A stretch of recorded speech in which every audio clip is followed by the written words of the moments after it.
Order, please. Mr. Flacco, if you can call the roll, please. Jennifer Harden. Here. Jack Miley. Here. Belinda Grassi. Here. Tom Heck. Here. Steve Jeffries. Here. All right, if everyone could please rise for the pledge.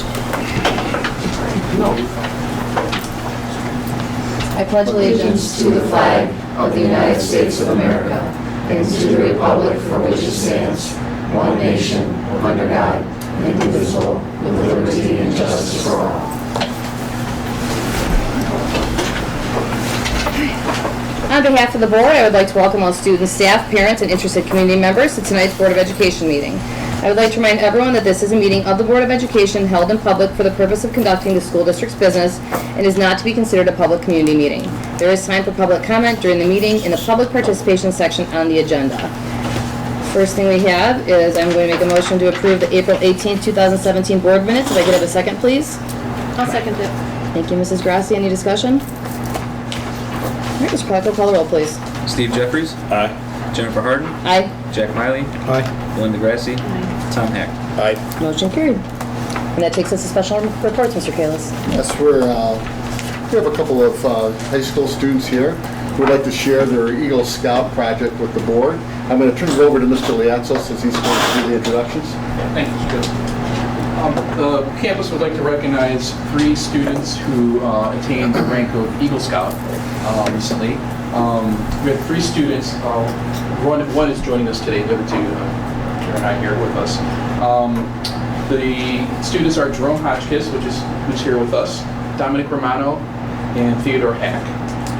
The Eagle Scout is the highest rank attainable from the Boy Scouts of America. Since 1911, more than 2 million young men have earned the Eagle Scout rank. Among other requirements is an extensive service project that the Scout plans, organizes, leads, and manages. The project is intended to benefit the Scouts community, any school, or any religious institution. Eagle Scouts who enlist in the U.S. Armed Forces may receive an advanced rank in recognition of their achievements, and some colleges and universities offer scholarships to Eagle Scouts. So Jerome, come on up here. You can see a lot of the patches that he earned and for being an Eagle Scout. I just want to point out this one down here. I was asking about his badges. The cycling one, he had to cycle 25 miles, which is beyond what I can do. Mildly. Yeah, it's quite an honor. Why don't you tell everybody about your service project that you did in the community? Well, my service project was for the Lake Metro Parks. I built 2 hunting shelters for disabled veterans for the Lake Metro Parks.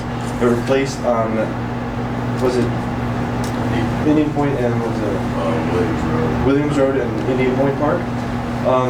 That was around August of last year that I started working on those and finished those in about the end of September. That was better. Great. Congratulations. Very good.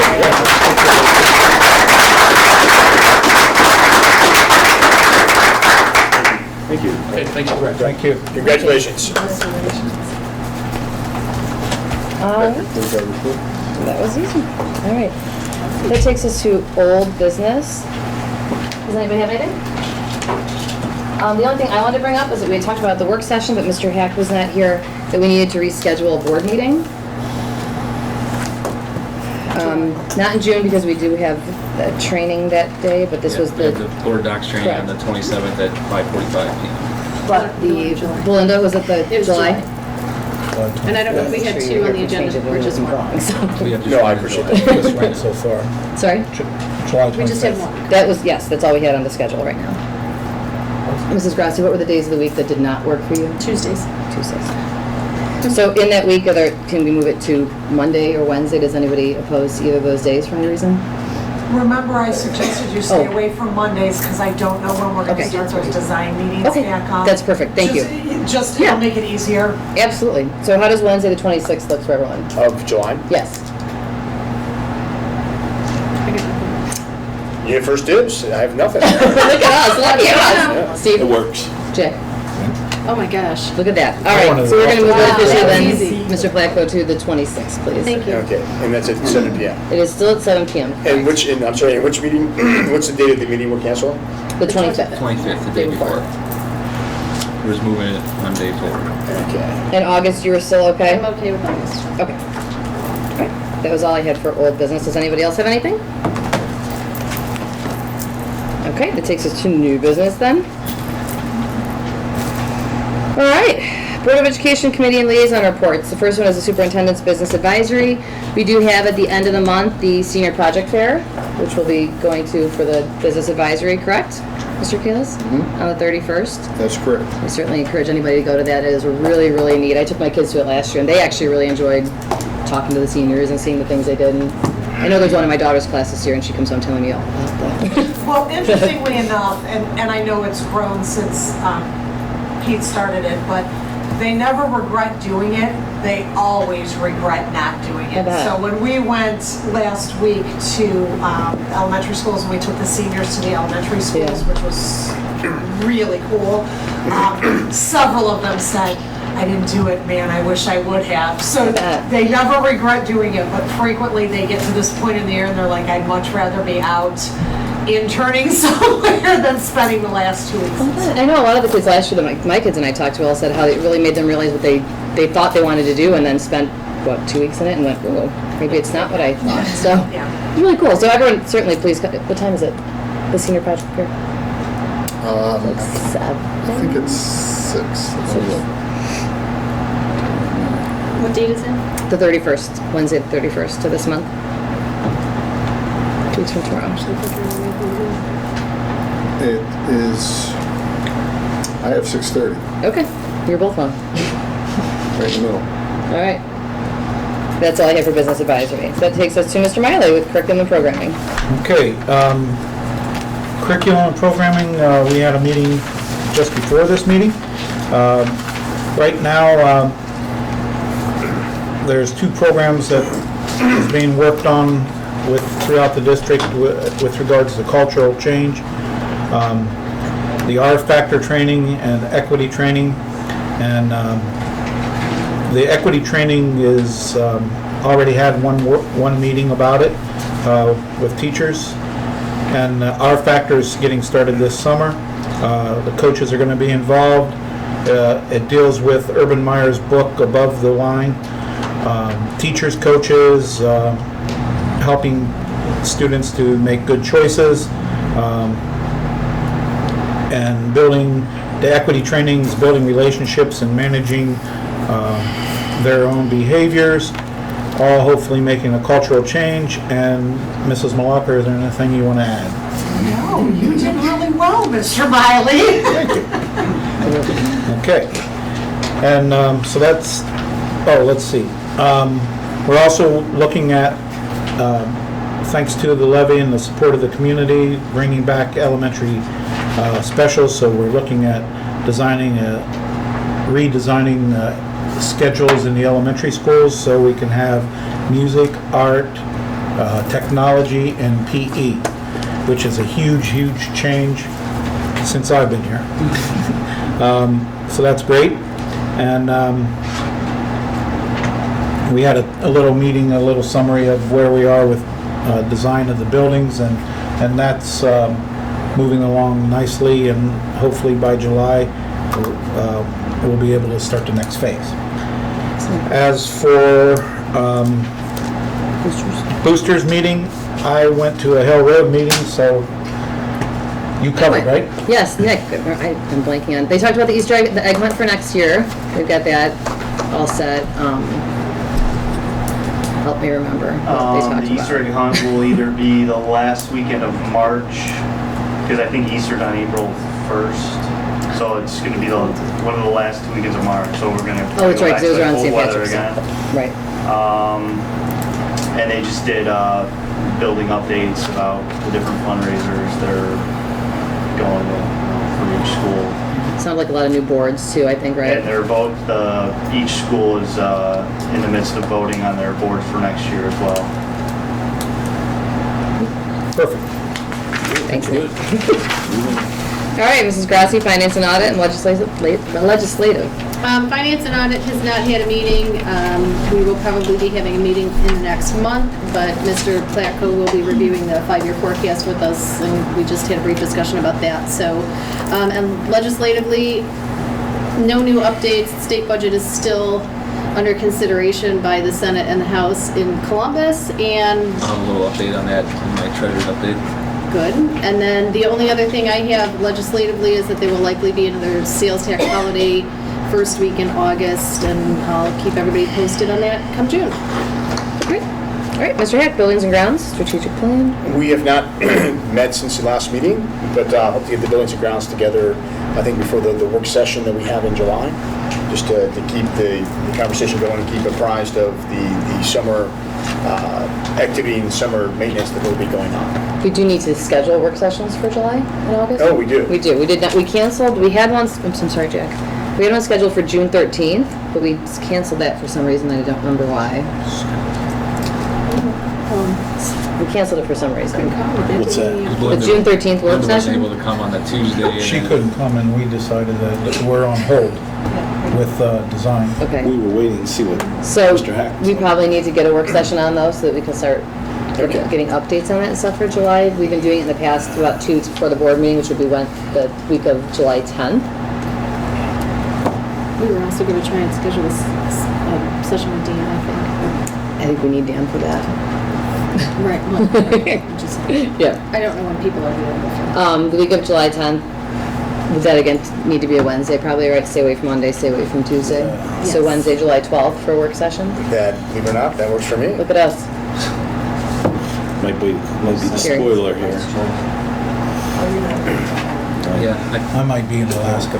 Ooh. I might go on a trip. I'm not going to be available. Okay. I've been on a cruise. That week? Okay. Otherwise, we could look at the, what's that? From the 2nd July till the 12th. All right. Oh, that's when you're out? Yes.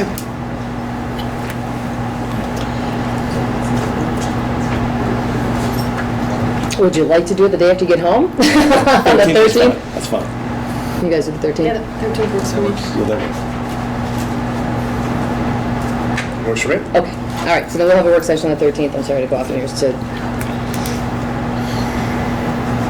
7 o'clock or 6 o'clock? 6 o'clock. 6. I'm driving to Columbus that night. Okay, so 6 PM work session that day.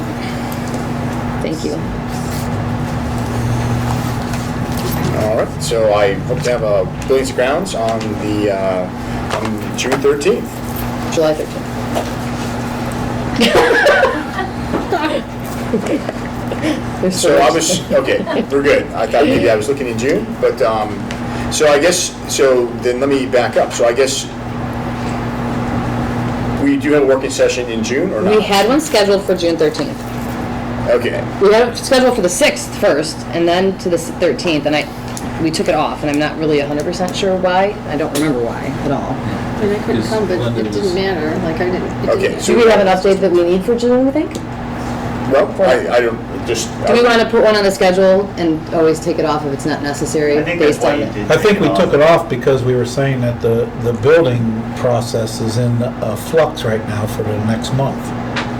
That's why we took it off to begin with. We might have a little bit more information in late June. What's June 14th looking like? I can do that. I mean, June 14th works for me. It also works for me. Works? Yeah. June 14th? I have a doctor's What are we appointment talking that- about? That evening, so I might not be able to make Evening. it. They have Wednesday late appointments. Wednesday late night. You want to look at Thursday the 15th instead? 15th would work. Linda, 15th? 15th works for me. Jack? Yeah, that's fine. I'm good, thank you. Jim?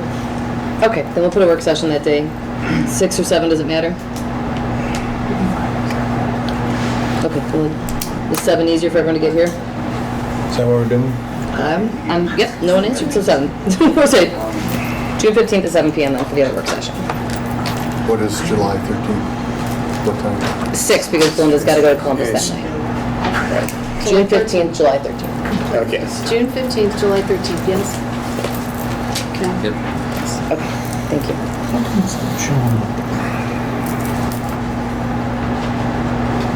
Okay, I'm sorry for all the confusion, but I have nothing else to report. Thank you. Okay, thank you. Mr. Jeffries? Personnel Committee, there was not a meeting, and I have nothing new to report under that. There was an alumni meeting on May the 8th. There was some discussion regarding their upcoming events for the duck race, and just updated the website. That's all I have. I saw on Facebook too, they said they're offering free membership to graduating seniors if they got their Yeah, all they certification. have to do is go on the Alumni Association website, and there's a link that says like new grads, and any graduating senior can sign up, and it's 1 year free membership for Alumni Association. All right. Thank you very much. That takes us to the superintendent's report. Mr. Kalis? Mr. Placco's going to be reviewing the 5-year forecast, so my report is rather short. A lot of what we talked about at the work session is something that I don't need to necessarily repeat, but yesterday I met with Mr. Bellios and our head boys and girls soccer coach, along with the head football coach and head lacrosse coach, look at the final rendering of the football field. I have to sign off on it, so I wanted to make sure that all the lines are in the right places and all the dimensions are correct, the colors are correct. And once we sign off on that design, it's my hope that they break ground sometime next week or within the 2-week period. They're still waiting on, again, one permit. So, I've also been in contact with the Gridiron Club because we want to memorialize the construction of the field by having some type of time-lapse camera to take images of the construction. And they're willing to work with us and possibly even purchase a camera for us. What would happen is they would take pictures and it would be used to create a 2-minute time-lapse video of the whole construction process. So we'll have it to see. We just have to pick a place to mount it. Also, with the reduction of 6 elementary positions and 2 high school positions, and because of the passage of the levy, we're able to bring back specials for elementary schools, as mentioned earlier today. We have we're going to provide 2 technology teachers, 2 art teachers, 2 phys ed teachers, and 2 music teachers for a total of 8 positions. However, we already have 3 people in those positions now by giving limited instruction in the areas of art, phys ed, and music. So if you look at the number of reductions, we have 8 reductions, and we have 8 specials, but 3 are already on the books. So 3 teachers are already in those areas, which means we'll be restoring 5 positions. But we have reduced the 8 positions district-wide for the net reduction of 3 positions, is what I wanted to say. If you follow that math, we're good. But basically, the bottom line is there's going to be 3 positions that are not coming back. Now, the fortunate part about all of this is that we have the 6 that have been RIFed, or would have been RIFed, have now been assigned to those open positions, so no one's losing a job. But with the reduction of the 3 positions, it's approximate savings of about $180,000 a year. The band trailer inspection that we discussed in previous meetings is scheduled for May 24th at 8 a.m. And we did rent the portable bleachers for the football games, home games. We only have 4 home games next year, and we are renting those to see how they work. And if they work well, we'll find a more permanent solution to that issue. And finally, commencement is scheduled for Sunday, June 4th. Begins at 2 o'clock. Please arrive there 1 hour early at 1 o'clock. Our guest speaker is Judge Michael Cicconetti, who's a 1969 grad of Riverside High School. And that concludes my report. All right, thank you. Mr. Placco. Executive report?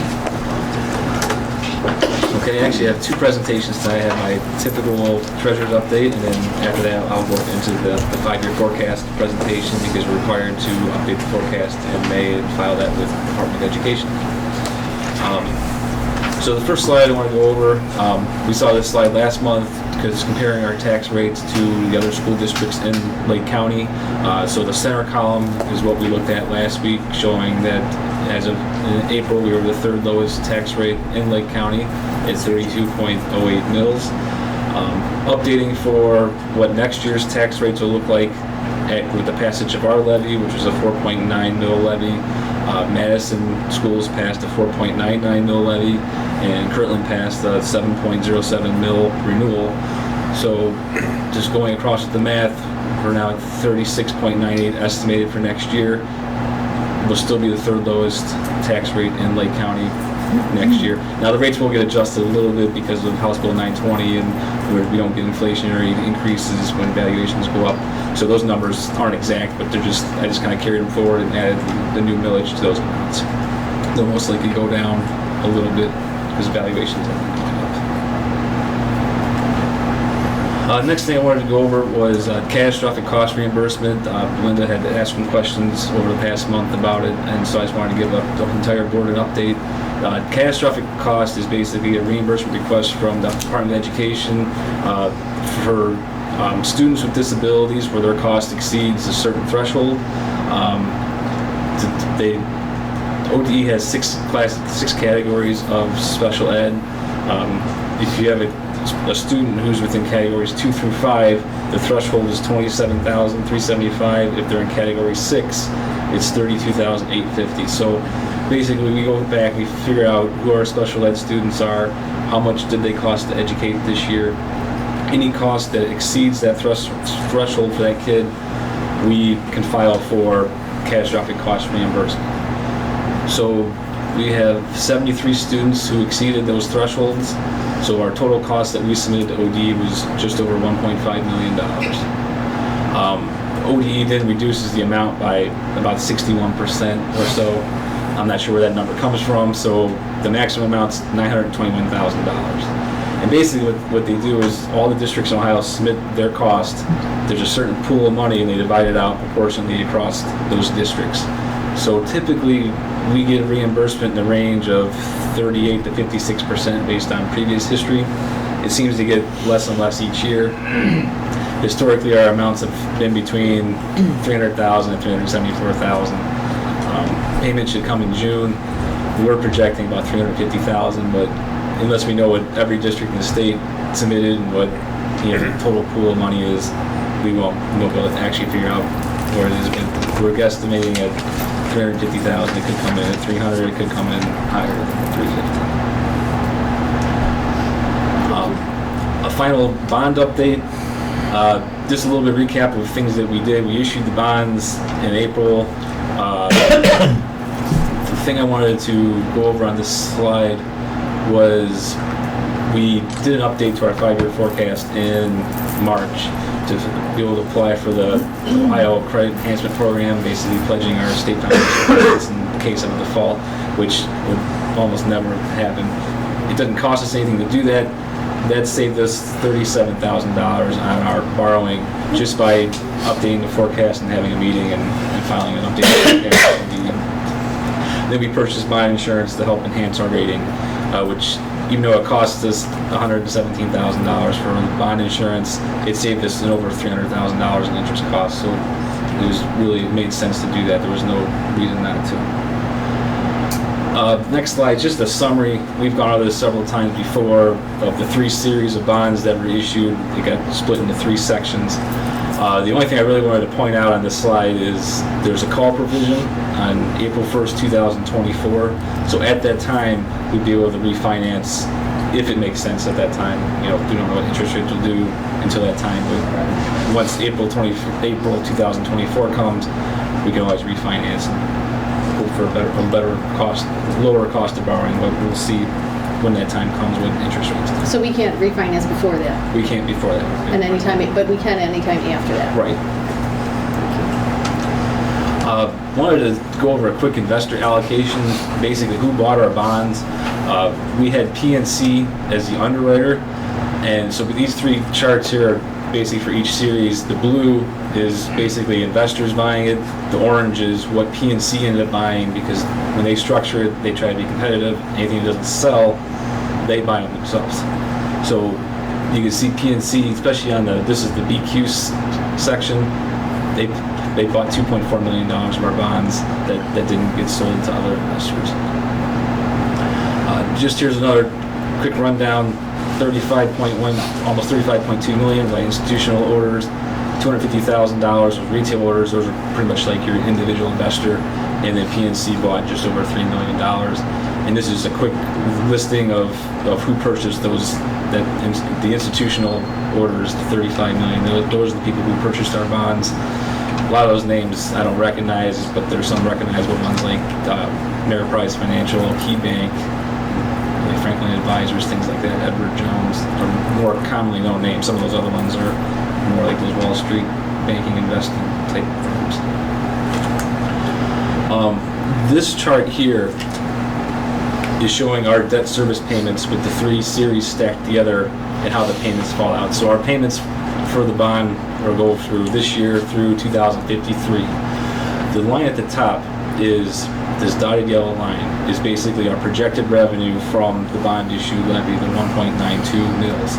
So we always assume the valuations are going to go up. I mean, they could come down, but historically they've always gone on an uptrend. So in that case, our revenue will continue to increase.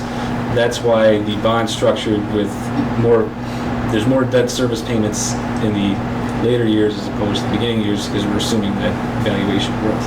So over time, if this turns to be the case where valuations tend to go up, each year when we do our tax budget and file with the county auditor, we can effectively start lowering that 1.92 tax rate down, because our true cost is going to be lower than the 1.92, assuming valuations continue to slowly climb. And with the development that's been happening in our community, with like the new homes development, where the golf course is going, all the stuff going on in Concord, around Capitol Parkway, we anticipate to be growth throughout the future. The effective rate is going to go down. Right, the effective rate will go down over time. And this is just kind of showing the gap between the two, and showing that there's some wiggle room that in case valuations stay steady or go down, and it could be another recession, things like that, that there's room there, but we'll most likely never get to that 1.92 mil cost, and then we'll basically build a little bit of reserve in the bond retirement fund, and then we can start lowering that millage on that levy going forward. Probably in about 3 to 4 years. They assume for the estimates, they always try to be conservative, so they assume no valuation growth the first 5 years, so you see minimal increases in the debt payment schedules, and then once 5 years comes, they start to step up the valuation increase of like about 1.3%. It's a very conservative estimate. But essentially the bottom line is, as long as those estimates are true, then over time we can start lowering the tax rate. State budget update. We went over this slide back in February when the governor released his budget in January. Just to kind of do a quick recap, there was no major changes to the funding formula. The per pupil amount is still at $6,000, but school districts are subject to what's called the state share index, where it's reduced based on the valuation of their school district and for the median income of the district. So our state share index is only 22.5%. So we actually receive $13.50 per student, even though they say, oh, you get $6,000. No, in reality, we get $13.50. And that state share index gets updated every biennium budget, too. So there's also a reduction in the transportation funding, and then there's a reduction in what's called the guarantee. In previous state budgets, there's usually a guarantee that says no district's going to receive less money than they did the year before. So the guarantee is that basically you get 100% of your revenue from the previous year. This upcoming state budget, they reduced that to 90. If your enrollment's been declining, they reduced that maximum, that guarantee to 95%. And then they say there's a $280 million increase to education funding over the biennium, but when they look at the statistics, it's more than half of districts are getting a cut. So I'm not sure where the increases are going, but they don't really affect us. We fall into that sliding scale, do we not? We fall into the 95% guarantee, and I'll show that on another slide after this one. The House version came out on May 2nd, so they also, no major changes. They increased the per pupil funding from $6,000 to $6,020. They maintained the transportation cut, and they maintained the guarantee at 95%. So it's essentially almost the same as the executive version. There's a bunch of other little things that go into the state budget, but they're not really, they don't really affect our district, so I didn't touch on those topics. So we looked at this slide previously with the executive budget, the governor budget. This is basically, if it's a positive number, it's a gain to our annual funding. If it's a negative number, it's a loss. So these are all the districts in Lake County. We're looking at a $420,000 loss annually from the governor budget. With the House budget, the simulations, We're still at $420,000, so we got $132 better on the House proposal as compared to the government proposal. You know, I said that the last time we were over this is typically governor budget's the worst case scenario, and it gets better with the House and the Senate. I was hoping for a lot better than $132. You can see, you know, other districts like Mentor, $152,000 better. Painesville City's $132,000 better. So other districts got an increase of a much more substantial amount based on the House budget compared to the governor budget. But unfortunately, we fall into that category.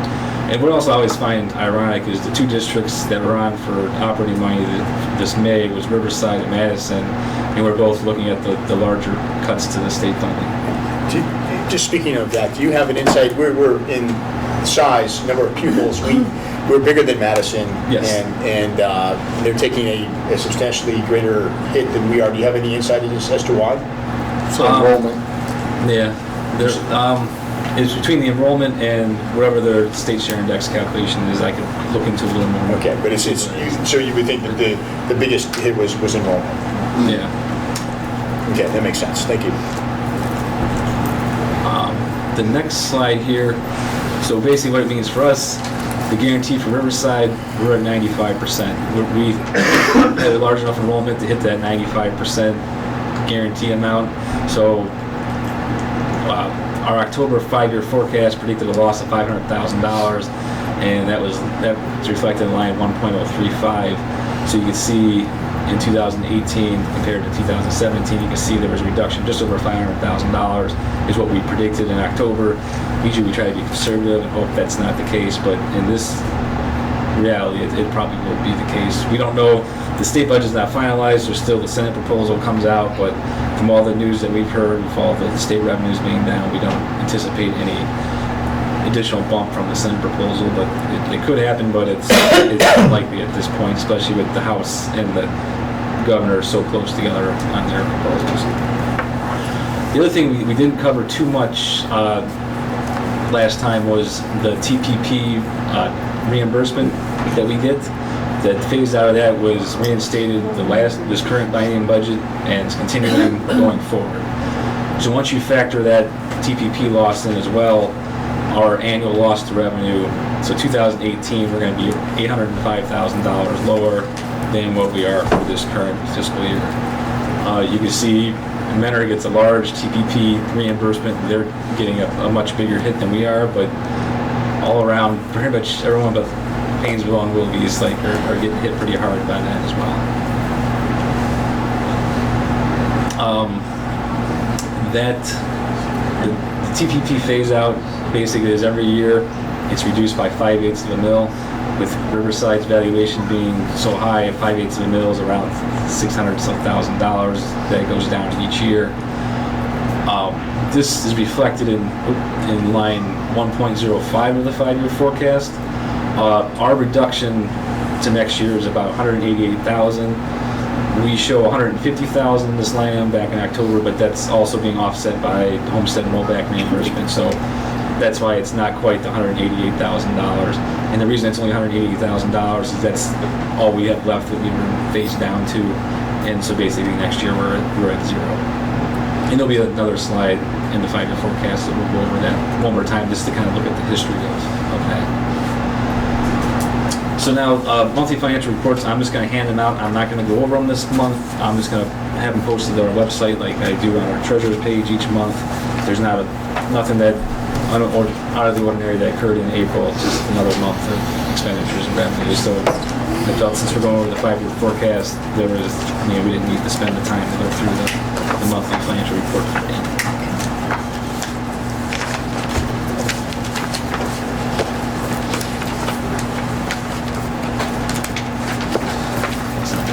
Forecast and the assumptions.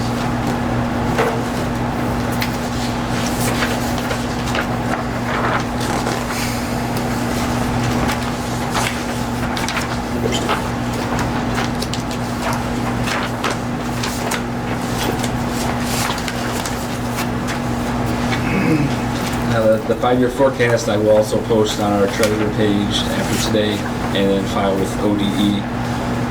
Just to go over some quick overview, the Department of Education has a guide that assists users into what goes into the forecast, develop an understanding of how the forecast works, and that's available at this link. This presentation will be posted on the website as well, so people can refer to it to where they can find the guidance. And I think I actually have the guidance posted on the site as well, so you can just pull the PDF right off of our website. The 5-year forecast basically contains estimates based on the best information available at the time it's prepared. The forecast is required to be updated and filed with OD in October and May of each year. You can also do updates if something material changes like we did in March. The forecast contains 3 years of actual data, so fiscal years 2014, 15, and 16, and then 5 years of forecasted data, which is 2017, which is our current fiscal year, through 2021. It's important that only the numbers in the forecast only tell part of the story without reading the assumptions and what went into those numbers. It doesn't make a whole lot of sense. And then our forecast includes both the general fund and the joint financing district fund, which are a little different than most school districts because most school districts don't have a joint financing district. But since that's an important revenue stream, that's part of our operations, we include it in our forecast. So major changes since October. I'm pretty much comparing to October since that was the last regular meeting and the last formal filing with OD that we're required to do. So what has changed since October? We passed the $1.92 mil, $30.5 million bond issue to build 2 new elementary schools. We expect those buildings to open in August of 2019, which would be fiscal year 2020 on the forecast. The construction fund is not part of the 5-year forecast, but the operational savings would be part of the forecast, and we'll go over that a little bit later.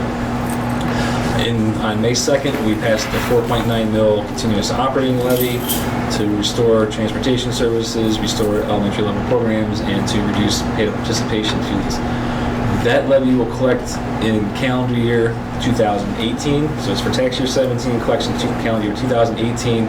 So we actually receive funds in the second half of 2018 since we're on a fiscal year July 1 to June 30th as opposed to a calendar year where the taxes are collected January through December. And then we now know the proposed state biennial budget for both the House and the Governor for 2018 and 2019, because the current budget, state budget, runs out in our current fiscal year, 2017. So that's a lot of major changes that have happened since October. So just for a quick overview, we're solvent through fiscal year 2021, so we're solvent through the entire 5-year forecast. We have some deficit spending. Deficit spending is where our expenditures exceed our revenues. So we have deficit spending in our current year, which is demonstrating the need for the levy. We're going to have deficit spending in next fiscal year because we're bringing back those programs and transportation, even though we haven't fully collected the levy revenue yet. So we anticipated to have deficit spending in next fiscal year, and that was a decision that we made to go in May, bring back those programs from next school year.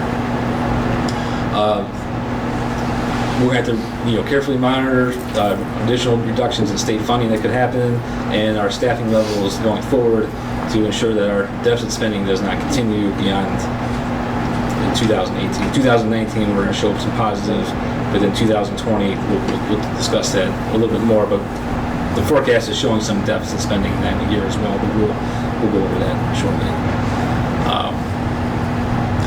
So the 5-year forecast I handed out, this is just a quick overview summary so everyone can see. It's basically showing our beginning balance, beginning fund balance, beginning of the year. What's our revenue, anticipated revenue each year, what's our anticipated expenditures, and the surplus or deficit. So you can see 2017's current year, we're going to deficit spend. We know that was going to happen. 2018, we're going to have deficit spending again. 2019, we start switching positive. But then 2020, we go back to deficit spending. The important thing to note about 2020 is that's when the new buildings are going to open up. And right now I'm just projecting staffing levels staying the same, everything's kind of staying the same, but we know it's all going to change because with combining the schools together, there's going to be efficiencies with more balanced class sizes. Instead of having a class of 14 at one school, class of 13 over here, with several schools combined, you can balance those staffing levels out, and then there's a way to reallocate staff or possibly do a So reduction. you're being very conservative. We know Right. there will be savings, but we don't know to what Right. magnitude. So we're just assuming that there's no change at Right, this point. right. 'Cause I'm just being conservative to show that if we continue this trend, we're gonna have to make some adjustments. It's not, we know there's gonna be a lot of changes, and we haven't worked through those changes yet. So it was really hard to predict, there'll be some positions eliminated, there's gonna be transportation savings most likely, because they can utilize the routing better. And we haven't redistricted anything yet, because, it's just too early to get into that. We know enrollment's going down, we don't know how that's really all gonna wash out. So just being extra conservative and keeping it that way, but we know, a year from now, those numbers could be completely different. But if you notice, this comes right out of the forecasting software. They kind of highlight these 3 years, because that's the more important years. 2020 is going to be another state budget at that point.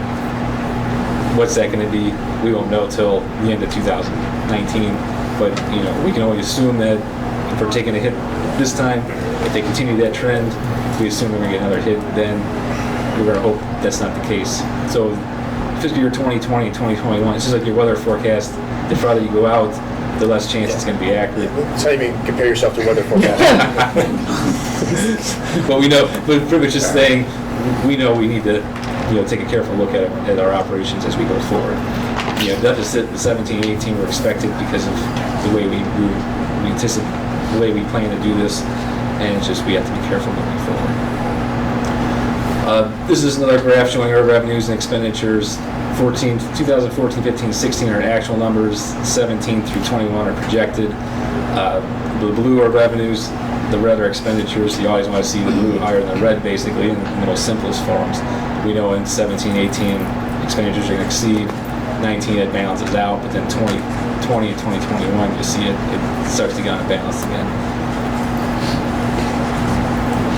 This is a quick pie graph that shows our revenue allocation. 54% is property tax revenue. 22% is our state funding. This property tax allocation is the homestead rollback reimbursement from the state, plus the remaining TPP allocation that we'll be phasing out starting next year. And then the orange is all other revenues, which includes Medicaid revenue, joint financing district revenue, interest income, and student fees, and a whole variety of different things that fall into that category. For revenue, 54% of our revenue is property tax.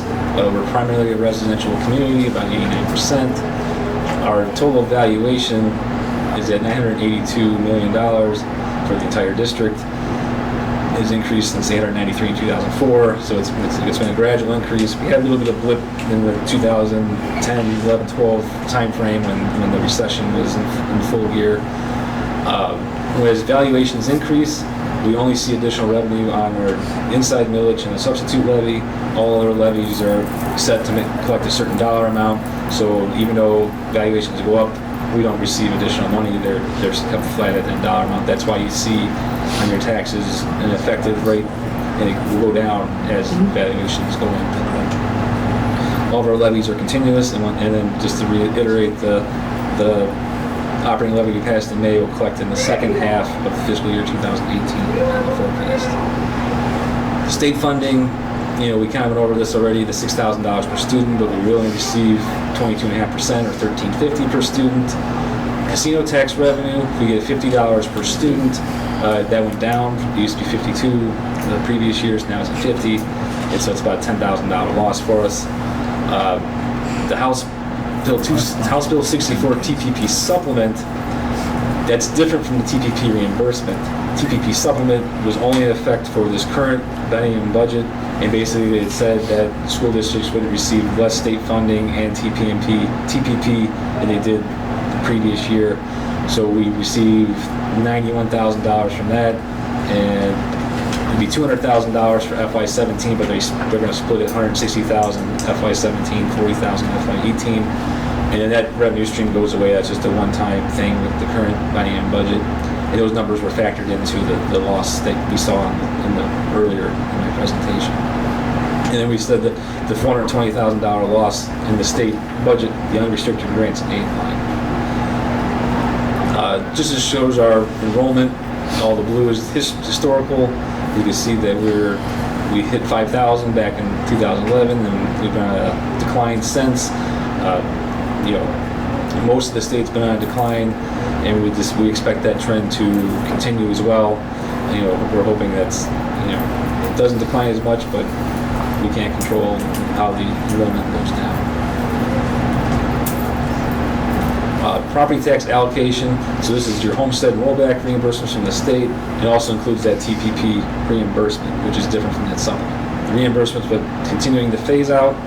So you can see, just show some history. 2011, we were getting just over $3 million. 2012, it went down to 2.3. 13, 14, and 15 was at 1.6. 2016, 947. This year's 188, and 0 going forward. So it's a pretty substantial revenue stream that we lost over the years. I mean, $3 million is almost a $3 mil property tax levy, basically. That would be the equivalent. So you can see that this has been slowly going down over the years, and it's just one of those unfortunate realities. This has kind of showed our property tax revenue over time. It's just on a bar graph. You can see the current fiscal year, 2018. You compare it to 19. 19, we're collecting the full amount of the new levy. For 18, we're only getting half. So that's why you see it kind of goes up half and then goes up to this level and then levels off going forward.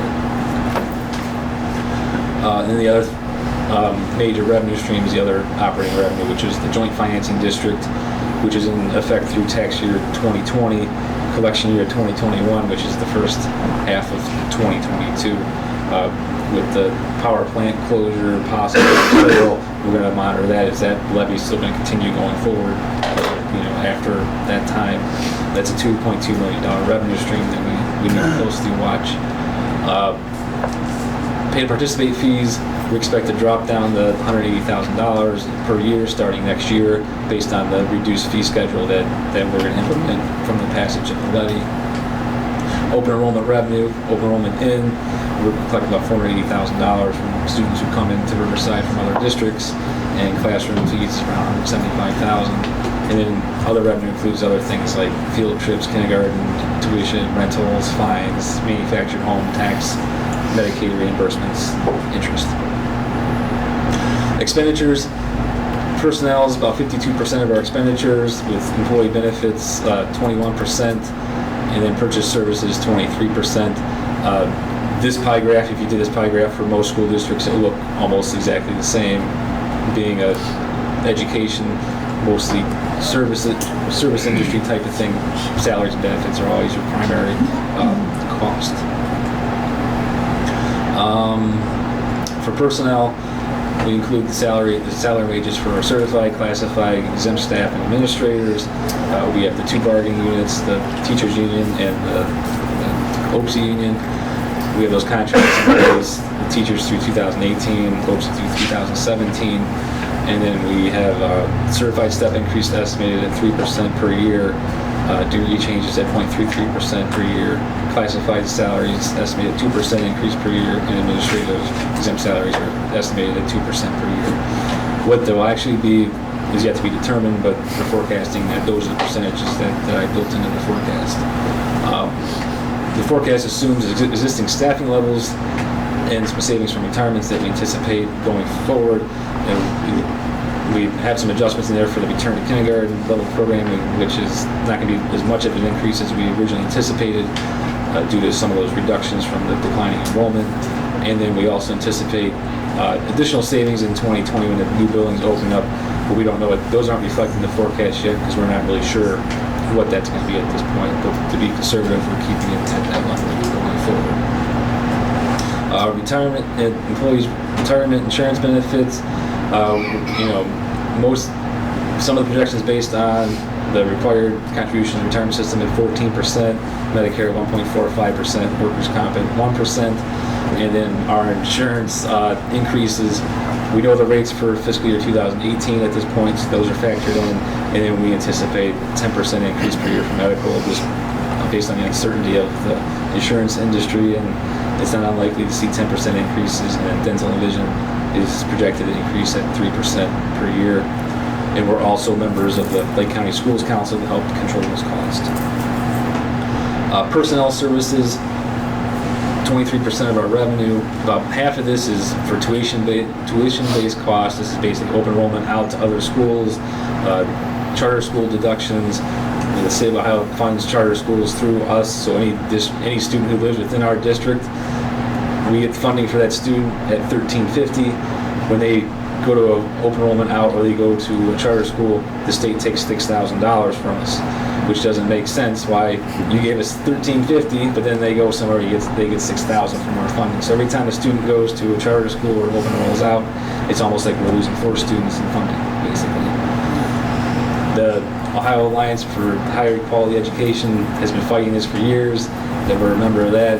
It just doesn't make sense. School districts like ourselves, anybody who has a low state share index in the 20%, 22% range, it just hurts them because you're funding it through us, but then they take 4 times as much as we're actually getting. So how does that make any sense?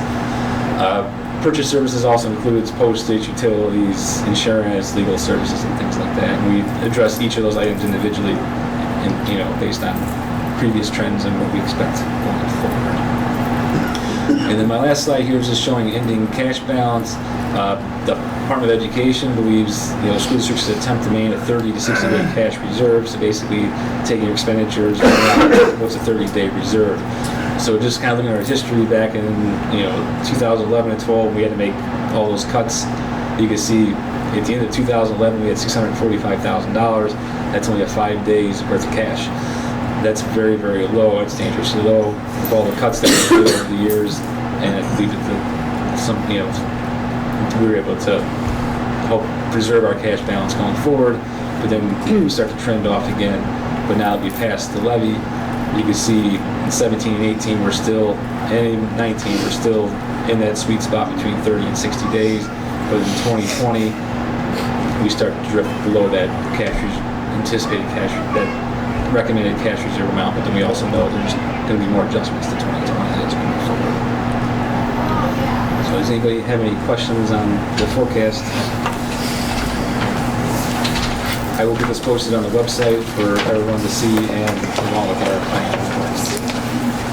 Thank you. Nice job.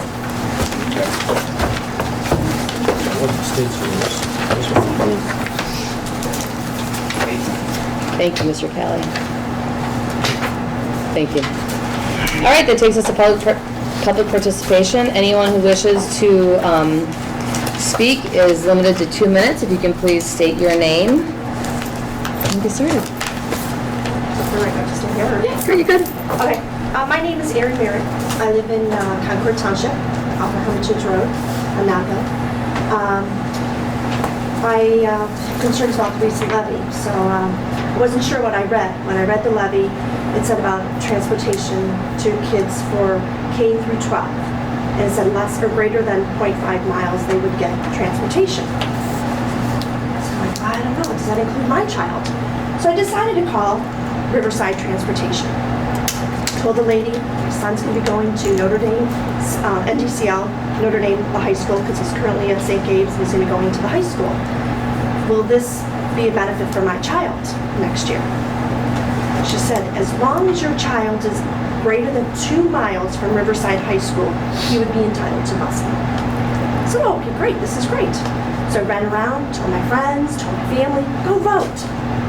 So then, a couple days afterwards, I thought, I'm going to find out how will this transportation actually work for my child. Will I have to drive him up to Riverside?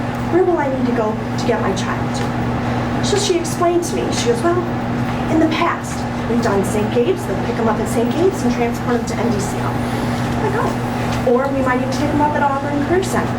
Oh, okay, that's nice, okay, good. So kept telling all my friends, go vote, this is great.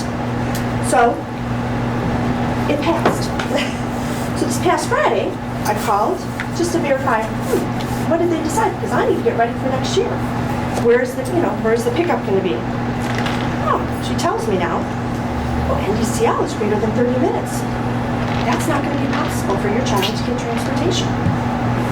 I feel horrible. I feel upset.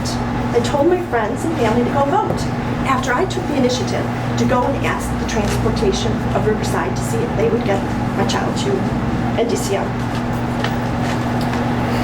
I feel terrible that these people went ahead and voted. The taxes are going to go up. I'm here today to ask you and the community to figure out a way that we can make it less than 30 minutes. How can Willoughby, who is 17 miles from Willoughby High School to NDCL, and Mentor is 16 miles from their high school to NDCL, and Riverside is 16 miles from here to NDCL. So I'm just asking everybody, we want to work as a community. We want to make this work. So I'm asking you to figure out, maybe to assess and reevaluate the situation. Because I feel horrible that I did that tonight, and it tasks very, very close. So thank you. So hopefully you'll consider. Thank you. Very much. Is anyone else? Yes. I'm Bill Dacus, and I live in Leroy.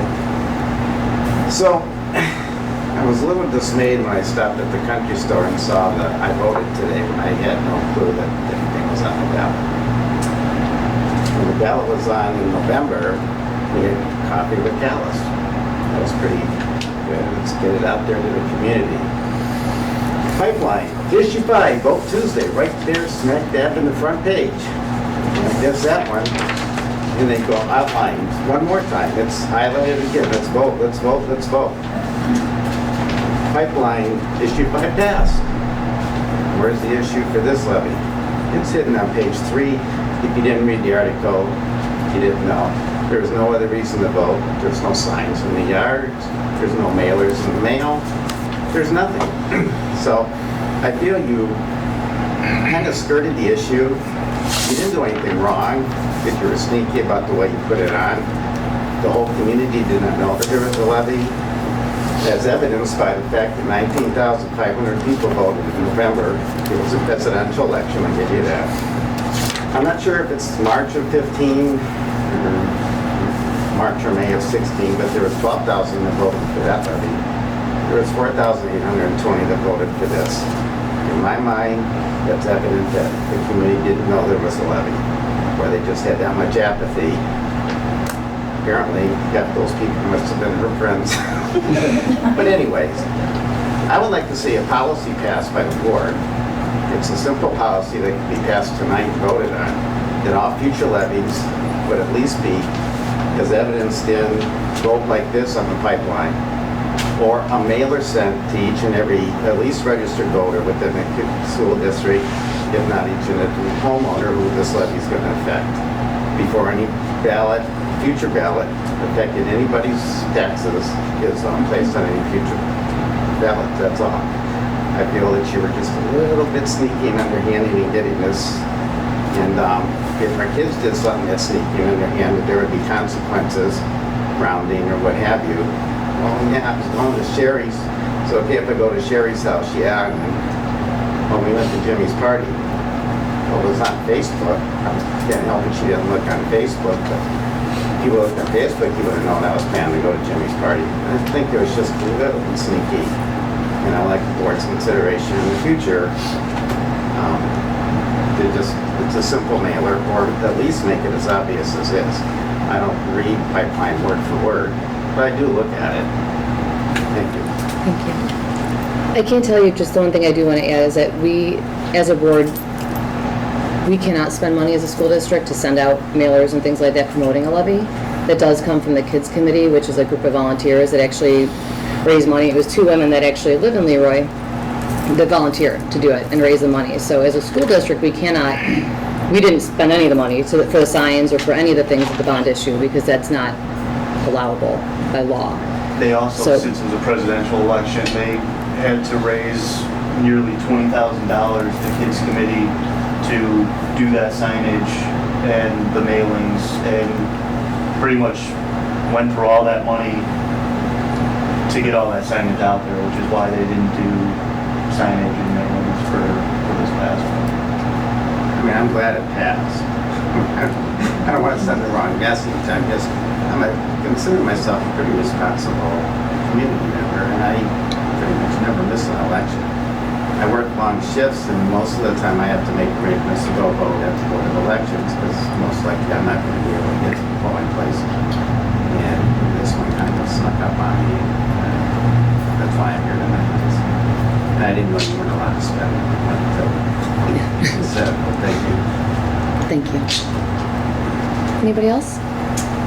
I'm Leslie Koenig. I'm here for the same reason that Mrs. Merritt's here, and I'm sure anybody else who raises their hand are all here for the same reason, the NDCL busing issue. As stated, we were all under the impression when we contacted the Transportation Department that busing would be reinstated. There is currently a Riverside bus that takes students to NDES that sits at Auburn Career Center every morning. So as she said, we hope that you guys will reconsider putting busing back. So maybe we need to request, I know in 2008, they did a timing, and that can be redone. There's been a lot of construction, there's been a lot of different things that come, and they say that we are able to request that. I believe it's been requested by multiple people. So will they be getting that information? I've called ODE, Ohio Department of Education. I've called Transportation here. I would like the data to find out what roads they used at that time. Because I can speak to some of it. I know they did some timings back in 1996. They did some in 2006. All the timings they did from the high school to Notre Dame were anywhere around 34 minutes or longer. And I still remember one instance where some angry parents accused the former superintendent of taking the long route, and we allowed the parents to choose the route that they would like to take, and it turned out to be a little bit longer. I think with any which way you cut it, it's going to be longer than 30 minutes, but if Bob Harmon from the OD is willing to time again, he most certainly can do it. If it comes under the 30 minutes, then we have another option to look at, which would be so where do I contact for the data? Because I talked to Robert Harmon. There were parents on I believe there were parents on the bus when they were doing the timing. But they have the data of what roads they use, because that is reason to go back and ask for requests.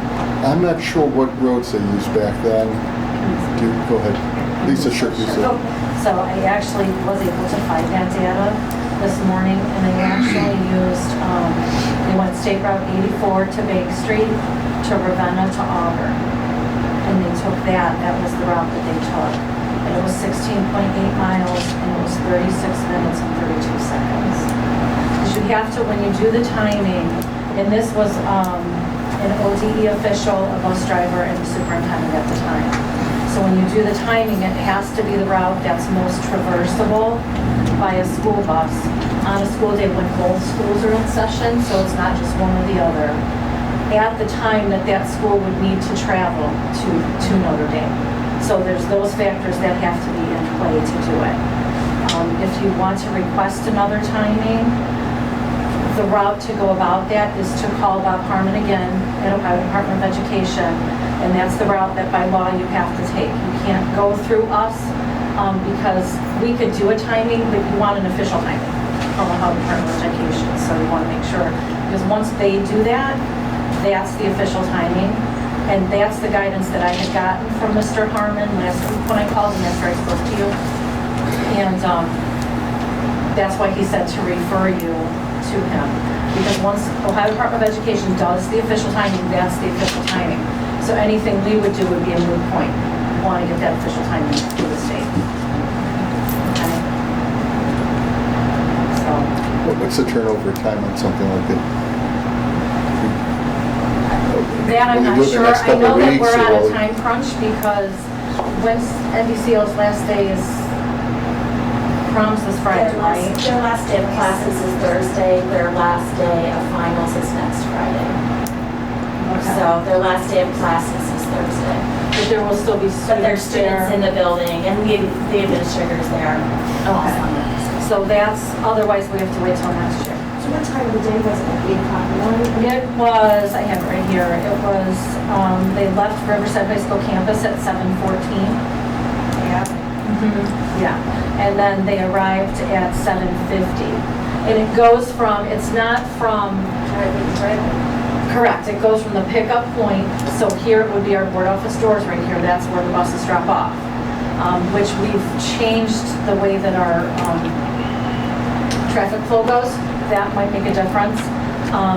And then it goes to where your child would be dropped off at NDCL, at that door.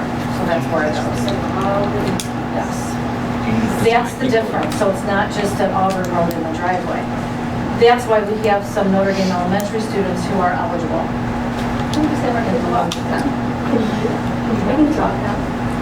Well, here's under Ohio Revised Code 332701. That's what is the determining factor for which schools are eligible within that 30 minutes. So once you've established that 30 minutes and say they are eligible, then that's where that 2 miles comes into play, because when we were at state minimum busing, we didn't bus anybody inside 2 miles. So I think that's where the confusion might have been a little bit about the 2 miles or half mile. It's not determined. NDCL had a time limit in 2008 that was not brought up to me at that time when I called. I apologize. Bottom line. So, but it doesn't negate when you get into eligibility and you're outside of the 30 minutes. I would be negligent if I didn't say that any students that we choose as a district to bus that are not deemed eligible under Ohio Revised Code is 100% cost to the district. We normally get 50%, give or take, per student in funding from the state, which is going to be cut significantly with this new House bill. So any students, and right now the state average is $856 that it costs us to bus a student. Okay, each pupil is $856 for regular education, and the non-publics would fall under that. If we were to make the decision to do this, it would be 856 times the 99 students that I have on your list just for Notre Dame Cathedral Lab. There's not 90 students that ride the bus. I understand that, but it's still 100% cost to our district. We will get no funding back for that. We have 107 elementary and 100, not all, like you The said. state average is 856. I would have to look, I don't have that number. So what if the parents pay that? I don't know that we can't charge for, and this is what's difficult about the law, because the school districts cannot charge to transport to and from your educational facilities. That's what is difficult So about we this. pay taxes, but then we don't have the choice on how the money is allocated for our student. Do all school systems do this time? Yes, if it comes into question, they do. I think you have to understand that according to the law, Lamouth students, well, kids that would have gone to Lamouth, Melridge, and Buckeye would be eligible for transportation because they're, now back in 08, the issue that we had back in 08 was that we provided transportation to 44 eligible students. Not all of them took the bus, but that's in essence maybe half a bus, 2/3 of a bus, depending on the size of the child. And we put the bus over there, and because it was half empty, we allowed ineligible students to ride with the 44. And everything was fine until more and more students were showing up. The bus got so crowded that we were stopped by the highway patrol and cited a couple of times too. And then the Notre Dame parents demanded another bus, and we weren't prepared to do that because it cost money. So you're saying you didn't get any money from those students who were riding the bus? That is correct. Because that law ORC came into effect 2006. I don't know when it came into effect, but we were charging the kids. But what had happened was between, I don't know, maybe October, November, a lot of this was happening, the board meetings were full. We gave the NDCL parents about 6 months and told them that after the 6 months was up, we were going to go to what is now what the law says, and only transport those students that were eligible. And that was back in sometime around the end of 08, 09. Our busing was cut to state minimum, I think it was 2011. So the restoration of transportation was to be for those students that were were provided transportation before. So what I would suggest is this, our recommendation obviously to the board at our work session is to follow the law, but I don't want to get in the way of a timing. If you think Bob Harmon will come up and do a timing, we're more than welcome to do it. And I'm not trying to sound crass, but I wouldn't get your hopes up because he's been up here several times. If there's a faster, easier ways, then so be it. I welcome him to time. I just don't know how long it's going to take him to get up here. I would suggest that if Notre Dame is going to be over in a couple weeks, to try to get him up before the school's over and have him do the timing. For the timing, they have to be at school before it starts, correct? So you have to leave here. You have to do it during the time that the bus would typically run. So school starts at 7:50. What is the usual time thing that you have people go to school to be on time? So is 7:15 really? He would be better to answer that question for you, honestly, yeah, because he's well versed in it and he's done it so many times that he would give that time that would be best case scenario to see how. And what day of the week was that? It really comes down to, I mean, it's crazy, the traffic. Well, it the was lines. September 12th of 2006 is what I this just was. want to say something because I've been doing a lot of research. I'm also a parent. My daughter's a freshman. I pay $1,300 a year for busing alone. I also pay exorbitant amount of taxes that keep going up and up and up and up to the school district, and that's all we get. And I get it for my elementary school student, but I don't get it for my high schooler. Over the course of 5 years without transportation for each one of my kids, multiplied times it's $1,420 next year. It goes up by at least $100 every year. Imagine how much extra money I can be doing for my children, putting in a college savings account. My husband and I are contemplating moving to Mentor and getting out of the district until they're out of school because of this issue, because we pay and pay and pay, we support the levies, we vote for education, we vote for the school because we believe in education, period. We simply choose to have our children in a school that embraces our values, and that's why they're where they are and not where they could be. And my problem is that I have clocked the drive multiple times over the course of this last week. Anywhere from 23 minutes to 31 minutes, drive to drive. Yes, maybe I'm not on a bus, but I don't go Ravenna Road, I go 44. And that's an easily traversable road as far as I'm concerned, because every bus I've seen has been on a highway. So going up Bank Street, across 84, up 44, south, turn at the hospital, that little roundabout makes it super easy. They stop, they pick up kids at Auburn, and they truck down Auburn Road to NDCL. The kids leave that parking lot at 20 after 7, so the bus would have to leave here at like 7:05. So that it allows like 5 minutes for the kids to jump on the bus, and believe me, they're fast. And they peel out and go down to the school. So for me, I get irate because we're not heard. Because we don't choose to send our kids to public school, because we choose something different. Not necessarily better, but different, and what suits us. And it's like we're getting hammered and punished at the same time. I have people calling me names on Facebook when I say something about it because they think I'm against public education, I'm against Riverside School. No, I'm for my kid. I'm for my kid's future, my kid's busing.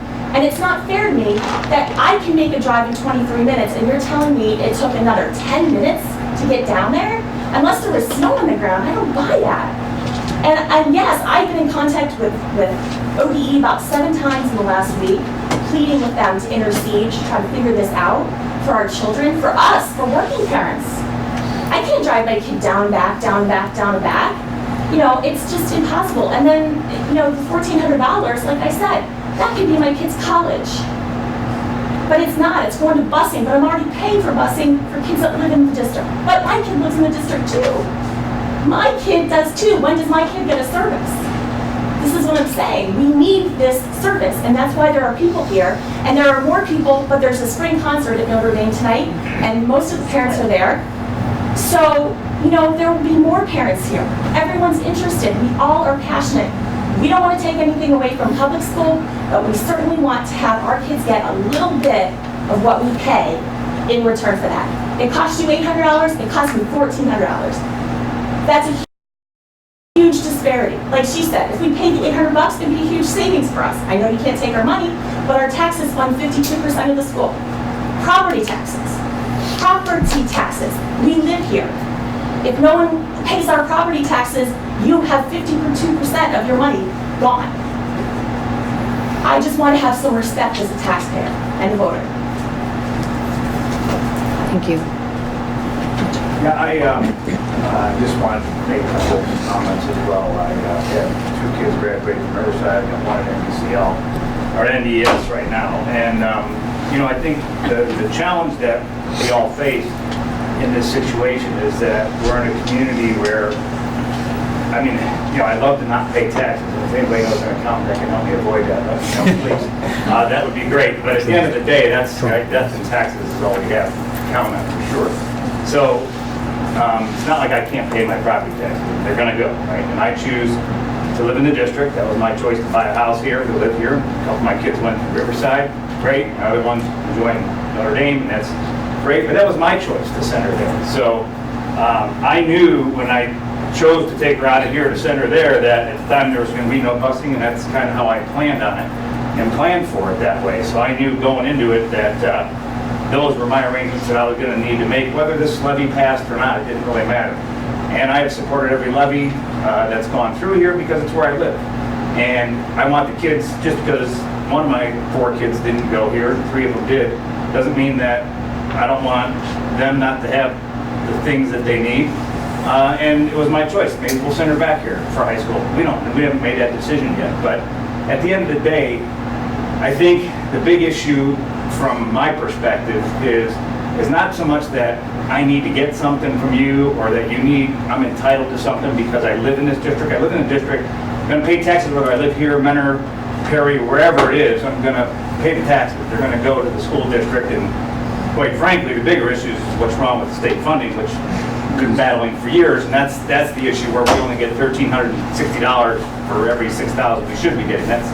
That's a whole other topic, but that to me is a bigger problem. If that was handled correctly, we wouldn't probably be in this room having this discussion, unfortunately. So I think, you know, from the perspective where I sit is I'm okay with whatever the end result is because it's a choice I've made for what I've done with my kids, and I'm willing to live with it.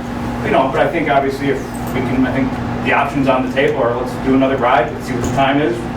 You know, and I'm willing to live with the results and what happens. I mean, but I think we should at least warrants it. I think there's a lot of people in the school that have looked at it. So I mean, why not do that and see where it goes? But at the end of the day, with the way the system is set up, it is what it is, and we're willing to accept it. So that's it. Thank you. I would ask Lisa if you do talk to Bob Harmon too, that, I mean, I think that we do owe that to our community to make sure that we at least get the timing done. And if you talk to him, I to at have least talked to him. make sure His that. guidance is that the parents need to call them directly. It can't go through me. So he is knowing that you're going to call. And I want to just make sure we follow the procedure. Is there an email contact that we email him? Yeah. Yeah. So I guess my question is, what do we do now? If it's over 30 minutes, what do we do? All the people that we told to vote for this levy, we won by 51 votes. My sister feels horrible. Because now she's trying to explain to them, they told me wrong information. Yeah, I mean, you and I talked about that the other day. I mean, Yeah, I don't have an answer for that. We I mean, need to come up with another plan. I mean, it's only fair. I think we look at a timing issue first, and then we can certainly have another discussion Because on Lily and Mena costs. seem to be able to work it out. And their That's all I'm saying. taxes are higher too. I mean, Yeah, but you have to, that does not you It's have allowed. to understand. It's allowed, right? You have to understand that there are only, there's 3, we're the 3rd lowest taxing school district in the county as well. Okay, to your comment, Madison's lower than us in Perry, that's it. So we're trying to get back on our feet in terms of passing the levy and providing services for our students and everything else. What I can tell you is this, we'll go to Bob Harmon too, we'll make a contact with him tomorrow to see if we'll try another route. If you think that 44 is better, and he seems to think that might work, then do it. If it's under the 30 minutes, then again, we'll be back at the table figuring out how to provide the transportation, if I'm not misspeaking. No, right. That's right. Cynthia. of you know me, I'm actually a parent in the district, and my child goes to school in the district. And I actually came today because I wanted to be one of the voices that said, you know, I'm so thankful that this passed. I'm really sorry that you guys are facing this busing issue. I honestly am. My daughter is going into 9th grade. If this busing issue had not passed, I would have been one of the many parents who would have been driving their child out to school. And I actually live in the district, and my children go to the district. Everybody who sits up here, they do know me because I am an active member in the community. I'm an active member in a number of different capacities. I'm the Principal President over at Haddon Elementary. I've sat on a number of different committees. I'm currently in the design committee for new schools. So I actively am engaged in the community, and I genuinely care for everybody, not just my kids because they go to the district. They can all speak to the fact that I have been the one who's been standing on the chair yelling the loudest about the specials for the elementary. I spoke when they cut. I was probably one of the first people in the district to come and complain to them about this. And, you know, it's not easy. I do not understand the way things are financed in this state. It drives me crazy. It makes my blood pressure boil. That, you know, we have this situation. My husband and I have considered taking our children out of the district and doing the same thing that you guys have decided to do. But in the end, we've decided that this is the district we want to be in. And I know right now it doesn't seem fair, and it doesn't seem fair from where I'm sitting to listen to you guys as well, but they're doing things that they can to make the district better. It's one step at a time. And I just wanted to be the one voice to say thank you. Please keep doing what you're doing. Please try to keep finding your solutions. And thank you for being my heart. I'm an art historian by training. I have a master's in art history. So like I said, I have been most vocal about our system and how we lack in these areas. So, you know, I just wanted to be one positive voice, and I hope that your solution is brought to a resolution. I was aware of the levy, and I was up there and I asked people to support the levy, and I wanted to make it people who were here to do. Thank you. Anybody else? Okay, thank you all very much. That takes us to a consent agenda. A consent agenda provides for more efficient use of time. Any board member can remove a consent agenda item to be discussed and voted on individually. Finance and audit. We have a motion to approve the items listed on the finance and audit consent agenda as recommended by the treasurer, items A through T. Second it. Thank you, Mr. Wiley. Is there any discussion on items A through T? I just would like to do what we did last time quickly and thank the different companies that made donations so generous to the Riverside. We had $200 from the Thomas Cotter to Riverside Girls Basketball. We had the Stay in Your Lane program, which really looked really amazing what they did here at the high school. We had $500 from Lake County Educational Federal Credit. Donations from Ohio Payroll Plus, Mentor Mitsubishi, Harry's Food Mart, BPO Elks, Century 21, Asa Cox Homes, Penguin Mechanical, Bob's Garage and Towing. We also had donations to the Riverside Cares 5K, Lily's Enterprises, Painesville Credit Union, and the Flying Our Booster Club. We very much appreciate all those groups in the community that are there to support us. Anything else? No other discussion? Can we call the roll? Jennifer Hart, Aye. Jack Miley, Aye. Belinda Grassi, Aye. Tom Heck, Aye. Steve Jeffers. Aye. Motion carried. And then we have item U, resolution authorizing a real estate purchase agreement for property adjacent to its property at 12428 Concord Hamden Road in an amount not to exceed $225,000. Do we have a second? I'll second it. Thank you, Mr. Brown. Is there any discussion on that? Yeah, I think we'd highlight that, I believe in the resolution, the earlier draft that I had seen, it does talk about the demolition, correct? That's correct. So I think I think that's worth pointing out. That we are looking at a purchase for 5 acres for $225,000, but we do have the benefit of having the structures that are on that property as well as the property we already own torn down, which is a cost savings benefit to the district if we should continue down this path. So I think that's a very positive thing and worth pointing out. Thank you. Thank you, Mr. Heck. All right, well, if there's no other discussion, can we call the roll? Jack Miley, Aye. Linda Grassi, Aye. Tom Hack, Aye. Steve Jeffries, Nay. Jennifer Harden. Aye. Motion carried. That takes us to personnel. Personnel, motion to approve the items listed on the personnel consent agenda as recommended by the superintendent, items A through R. Give me a second. I'll second that. Any discussions on any? Just on item F, where we have approval of one-year limited contract. This represents certified staff that's been here for a year, correct? Yes, for continuing contracts for OPSI employees, they get a one-year contract, a two-year contract, and then they get a two-year continuing contract. Now for teachers, you have to have 3 years of successful teaching. The fourth year you ask to be considered, and the fifth year you either get it, you don't get it, or you're put on a one-year limited. Okay, but all these... No. Okay, so please... Someone could be here 25 years and still be on a one-year limited. Because they don't have the credentials to apply. Correct. I see. Right. Okay. So there's a range. New teachers, middle range teacher, it just depends. Okay. We have a couple of one-year limited contracted people that have been around almost 30 years too. Okay. Thank you for the clarification. Other discussion? Okay, Mr. Black? Linda Grassi, Aye. Tom Hack, Aye. Steve Jeffries, Aye. Jennifer Harden, Aye. Jack Miley. Aye. Motion carried. Curriculum and programming.